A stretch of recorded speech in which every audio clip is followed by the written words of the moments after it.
Actual में हुआ ये था कि मेरी एक पेन ड्राइव थी ANT ई स्पोर्ट्स की, वो ख़राब हो गई थी, तो उसकी वारंटी क्लेम की थी मैंने।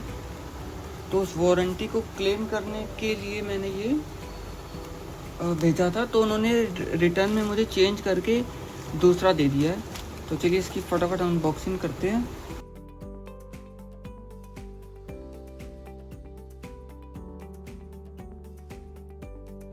लाइट बंद करता हूँ मैं।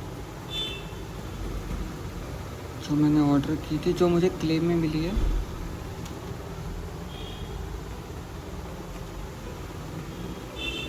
मेरा 8 GB की है। और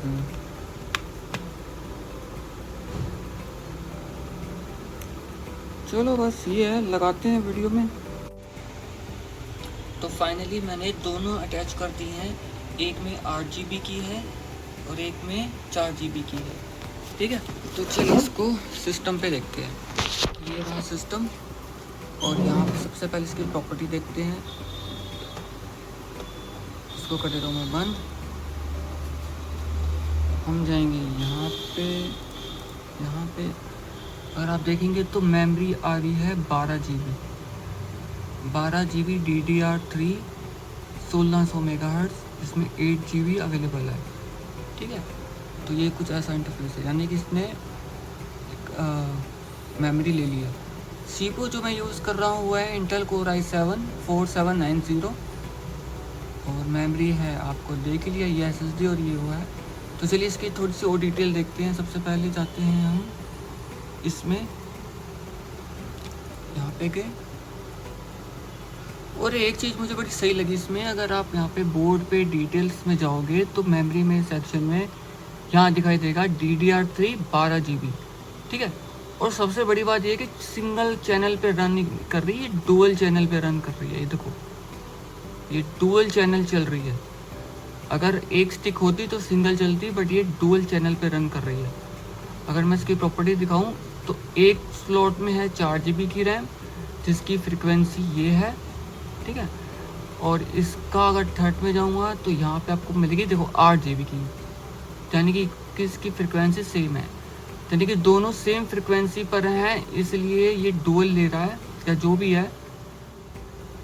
तो ये मैंने वारंटी क्लेम करी है, और वह ये था कि मेरा जो सिस्टम था वो रीस्टार्ट हो रहा था बार बार, जिसकी वजह से मुझे दिक्कत आ रही थी। तो मैंने वारंटी क्लेम की तो पता चला SSD ही ख़राब थी।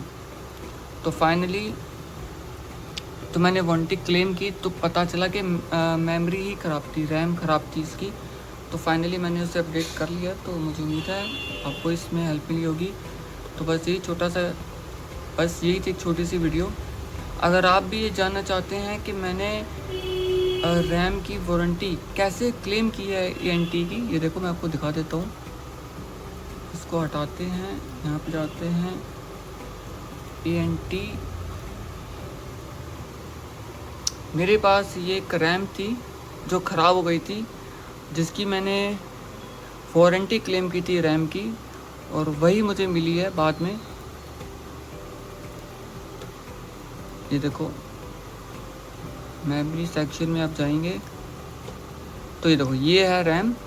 मेरे पास एक रैम थी जो ख़राब हो गई थी, तो उन्होंने मुझे वारंटी क्लेम की है और मुझे नई भेज दी है। तो बस वही मैं यूज़ कर रहा हूँ। तो बस यही था। अगर आप भी जानना चाहते हैं कि ANT ई स्पोर्ट्स की वारंटी कैसे क्लेम करनी है, तो वो मैं आपको बता सकता हूँ। जैसे कि यहाँ पे मैं बताता हूँ, ये देखो, ये लिखा ना वारंटी क्लेम। अगर आप भी जानना चाहते हो कि इसकी वारंटी कैसे क्लेम करनी है, तो आप मुझे कमेंट में लिख देना वारंटी क्लेम। मैं इसकी प्रॉपर एक वीडियो बना के आपको दे दूँगा, जिससे अगर आपके पास भी ये प्रोडक्ट होगा, अगर उसमें कोई दिक्कत आ रही है या ख़राब हो गया, तो आप इसके थ्रू से क्लेम कर सकते हैं। ये देखो, क्लेम योर वारंटी। ठीक है, ये सारी डिटेल आपको मैं बता दूंगा। बस यही थी छोटी सी वीडियो।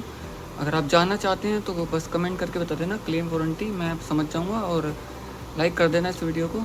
बाकी की डिटेल मैं आपको नई अगली वीडियो में बता दूंगा। तब तक के लिए जय हिंद।